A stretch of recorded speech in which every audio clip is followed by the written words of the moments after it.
There comes a moment when you realize that the cost of always saying yes is far greater than the discomfort of saying no. Every time you agree to something that drains you, distracts you, or pulls you away from your own truth, a little piece of your peace slips through your fingers. And at first, it does not look like a loss. It looks like kindness. This chapter is about the sacred power of refusal, about learning that no is not rejection, selfishness, or weakness. No protection, no clarity. No is the boundary that keeps your life from being divided into pieces for everyone else. Because sometimes the most loving thing you can do for your life is to stop handing it away. Saying no to stay whole. At some point, you look back at all the times you said yes and realize something you missed before. Each yes came with a cost. Some took you away from yourself. Some left you exhausted in ways sleep couldn't fix. Many seemed harmless at first, but over time, they left you feeling only half present in your own life. Losing yourself happens through small choices. You take on work you didn't want. You say yes to favors that disrupt your day. You agree to plans you don't enjoy. You stay in draining conversations. The sacred power of refusal. Saying no isn't about resisting others. It's about restoring yourself. It means choosing to stay whole instead of breaking yourself apart to meet everyone else's needs. It's a way to be honest. It shows that your life, energy, and presence aren't always available to others. Many of us learned that saying no is rude or selfish. We were told to soften it with excuses or long explanations. We were taught that being polite means always saying yes, even if it hurts us. Why we fear no. People aren't afraid of the word no itself. They're afraid of how others will react. They worry about disappointing people, losing approval, causing tension, or being misunderstood. They fear being seen as difficult or selfish for putting themselves first. Beneath all that fear is something deeper. People worry that if they stop giving so much, they'll lose their value. They fear that others only keep them around because they always say yes. This fear leads to a life where you perform for others instead of being honest with yourself. Reclaiming your space. There's a version of you beneath the habit of people-pleasing. That version is calm, focused, and knows who deserves your time. It knows what you want, understands your limits, and trusts your boundaries.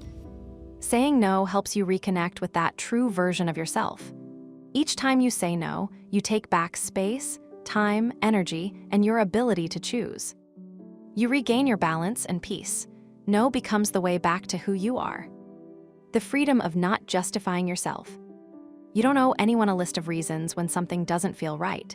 No is enough. You don't have to explain, prove your reasons, change your plans, or make excuses to soften the truth.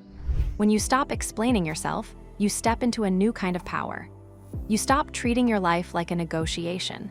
You stop hiding your needs or worrying about how your choices will be received. You stop changing yourself just to please others. Boundaries as preservation.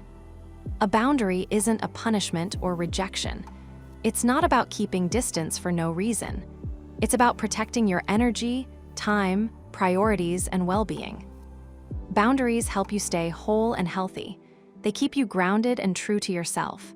Boundaries stop you from getting caught up in other people's chaos or carrying emotions that aren't yours. They help you avoid saying yes to things that make you feel small. With boundaries, you live with intention. You choose your commitments, your relationships are clearer, and each day feels more manageable. You get your moments back. The emotional shift when no becomes normal. When you start saying no, you notice a real change. You feel lighter, your mind is calmer, and your stress goes down. You get back energy you forgot about and become more present in your life. You see more clearly what matters and what doesn't. People who respect you respond differently. They don't get upset. They adjust and honor your limits.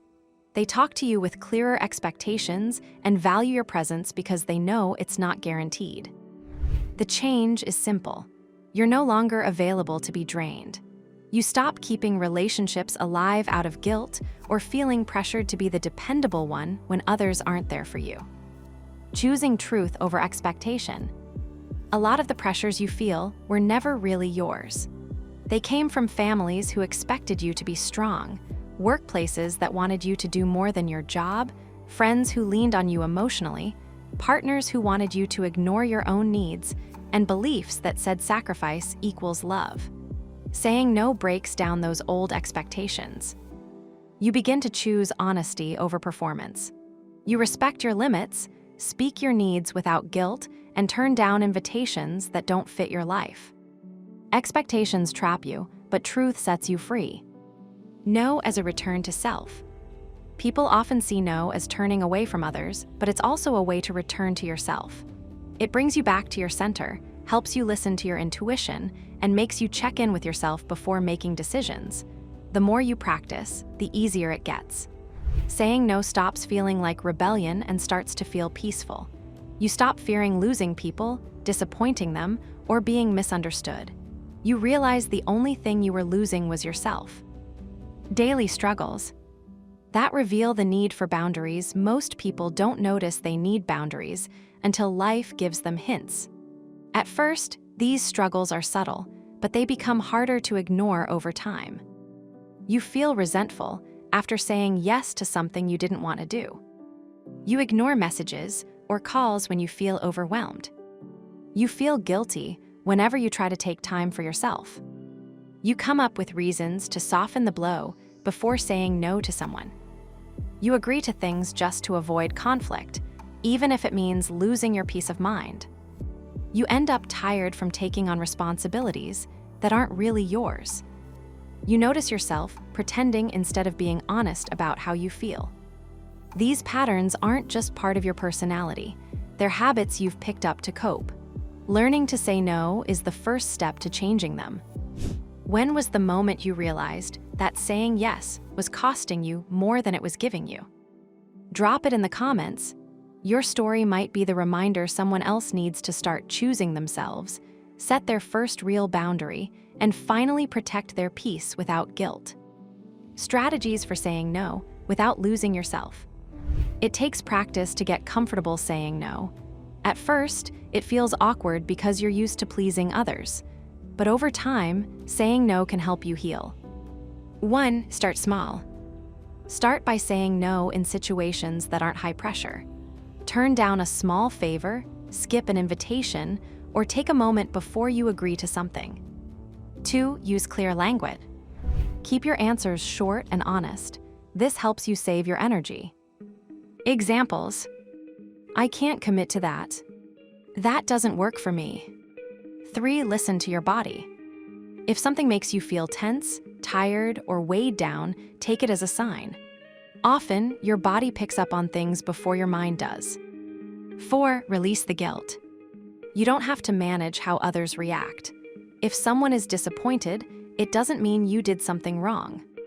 5. Create an internal rule. If saying yes costs you your peace, it's okay to say no. This simple rule can help you avoid overthinking. A life built on choice. When you learn to say no without fear, your life becomes your own again. You stop drifting or overcompensating. You stop reacting to others' needs and start shaping your days with intention. You make grounded decisions, protect your emotions, prioritize your health, and make room for relationships that support you.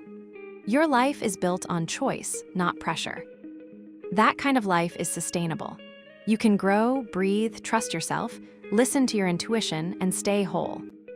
No isn't a wall, a fight, or selfishness. No is the moment you choose yourself without apology.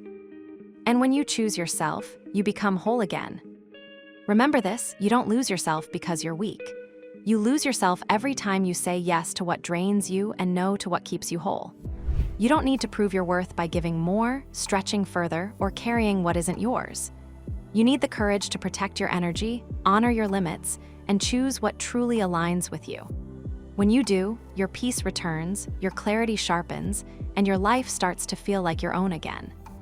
If everything feels heavy, forced, like you're constantly trying to make the wrong things work, and you want a life that feels lighter and aligned, this is about moving from friction to flow. Don't just think about this, work through it.